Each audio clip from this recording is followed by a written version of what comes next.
Bonjour à tous, j'espère que vous allez bien. Aujourd'hui, on va parler d'une épice que vous connaissez sûrement, mais dont vous ne soupçonnez peut-être pas toutes les vertus, le curcuma. Cette poudre jaune orangée qu'on utilise en cuisine, notamment dans les plats indiens, est bien plus qu'un simple colorant naturel. Elle est utilisée depuis des siècles en médecine traditionnelle, notamment en Inde et en Asie, et on commence peu à peu à redécouvrir tout ce qu'elle peut nous apporter. Avant d'aller plus loin, je tiens à préciser une chose importante. Je ne suis pas médecin. Ce que je partage avec vous aujourd'hui, ce sont des informations générales basées sur des études, des traditions et des observations. En cas de doute, de problèmes de santé ou si vous suivez un traitement, je vous recommande vivement de demander conseil à un professionnel de santé avant de commencer une cure de curcuma ou de compléments. Cela étant dit, entrons dans le vif du sujet. Pourquoi dit-on que le curcuma a 1000 vertus? Et comment peut-on l'intégrer dans notre quotidien pour profiter de ses bienfaits? Tout d'abord, il faut savoir que le curcuma contient un principe actif très puissant, la curcumine. C'est elle qui lui donne cette belle couleur dorée, mais surtout c'est elle qui est responsable de la majorité de ses effets bénéfiques sur la santé. Or, la curcumine est reconnue pour ses propriétés anti-inflammatoires, antioxydantes et même digestives. Commençons par son action anti-inflammatoire.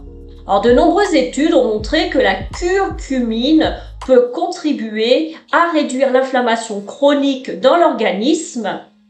Et ça, c'est une bonne nouvelle, car l'inflammation est souvent liée à des maladies comme l'arthrite, les douleurs articulaires ou encore certaines maladies de peau. Bien entendu, le curcuma ne remplace pas un traitement médical, mais en l'intégrant dans une alimentation équilibrée, il peut aider à soulager certaines gênes du quotidien.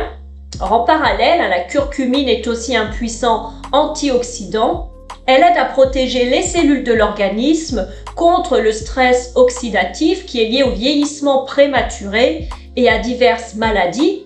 En d'autres termes, consommer régulièrement du curcuma pourrait participer à préserver la jeunesse des cellules et à renforcer notre résistance naturelle.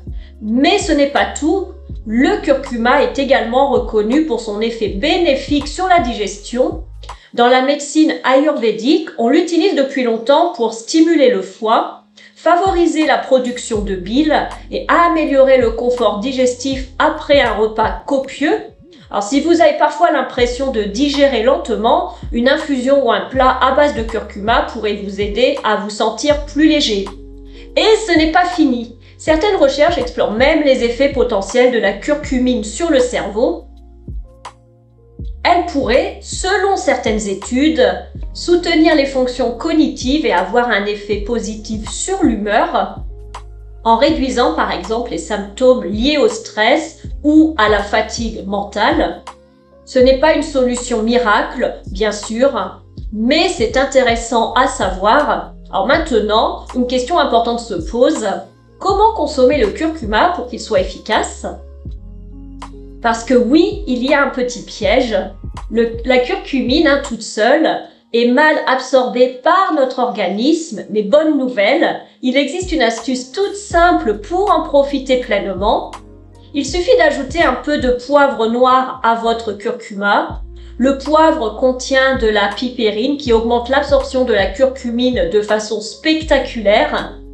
De plus, consommer le curcuma avec une matière grasse, comme de l'huile d'olive ou bien du lait végétal, améliore aussi son assimilation.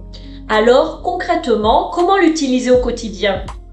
Il y a plein de façons simples et savoureuses d'intégrer le curcuma dans vos repas. Vous pouvez donc l'ajouter à vos soupes, vos sauces ou vos légumes rôtis, le mélanger à du riz ou du quinoa pour une touche de couleur et de saveur, le consommer en boisson, dans ce qu'on appelle le lait d'or ou golden milk, une boisson chaude à base de lait végétal, de curcuma, de poivre, de cannelle et un peu de miel. ou encore l'intégrer dans des smoothies ou des vinaigrettes maison. Et si vous n'aimez pas le goût ou si vous souhaitez une dose plus concentrée, sachez qu'il existe des compléments alimentaires à base de curcuma, mais là encore, il est important de demander conseil à un professionnel avant de commencer une cure. Alors surtout si vous avez des traitements en cours, car le curcuma peut interagir avec certains médicaments, notamment les anticoagulants.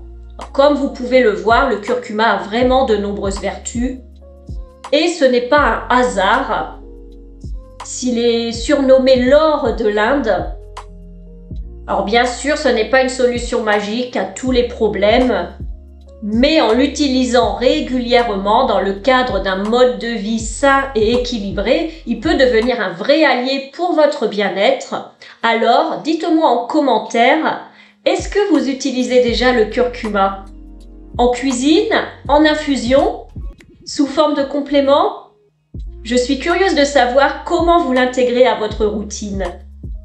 Et si vous avez appris quelque chose dans cette vidéo, pensez à laisser un petit like, à vous abonner à la chaîne et à activer la cloche pour ne rien rater des prochaines vidéos. Ça m'aide beaucoup et ça me motive à continuer à partager avec vous. Merci d'avoir été là jusqu'au bout, prenez soin de vous et à très bientôt pour une nouvelle vidéo.